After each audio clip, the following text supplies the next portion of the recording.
আসসালামু আলাইকুম ওয়া রাহমাতুল্লাহি ওয়া বারাকাতুহু নাহমাদুহু ওয়া নুসাল্লি আলা রাসূলিহিল কারীম আম্মা বা'দ। আজকের আমি আপনাদের সম্মুখে একটি ঘটনা উপস্থাপন করব।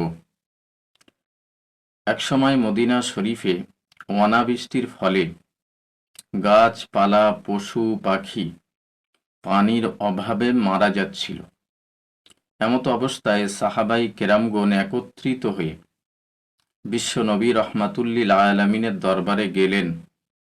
ইয়া রসুল আল্লাহ, ইয়া হাবিব আল্লাহ, হুজুর, আমাদের জন্য আল্লাহর কাছে বৃষ্টির জন্য একটু দোয়া করুন।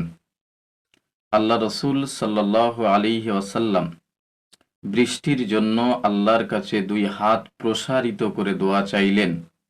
সাথে সাথেই আল্লাহ পাক রব্বুল আলামিন মদিনা শরীফের ভূমিতে বৃষ্টি দান করলেন। হাদিস পাকের মধ্যে লেখা আছে, ওই বৃষ্টি 7 দিন পর্যন্ত হয়েছিল। 7 দিন সাহাবাই কেরামরা বলছে আমরা সূর্যের মুখ দেখতে পাইনি। সুবহানাল্লাহ। এরপর সাহাবাই কেরামগণ আবার একত্রিত হয়ে মহানবীর কাছে গিয়ে বললেন, ইয়া রসুল আল্লাহ, ইয়া হাবিব আল্লাহ, হুজুর, প্রতিদিন যদি এইভাবে প্রবল বৃষ্টি হয়, এই বৃষ্টির চাপে মানুষ এবং পশু পাখি মারা যেতে পারে। আল্লাহ রসুল সাল্লাল্লাহু আলাইহি ওয়াসাল্লাম আবার দুই হাত প্রসারিত করে আল্লাহ তাআলার কাছে দোয়া চাইলেন।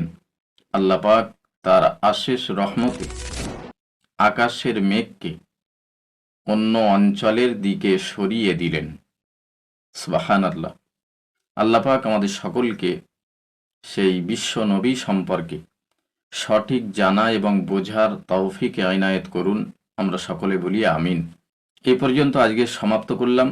আবার একদিন আপনাদের সঙ্গে দেখা হবে। সুস্থ থাকবেন, ভালো থাকবেন।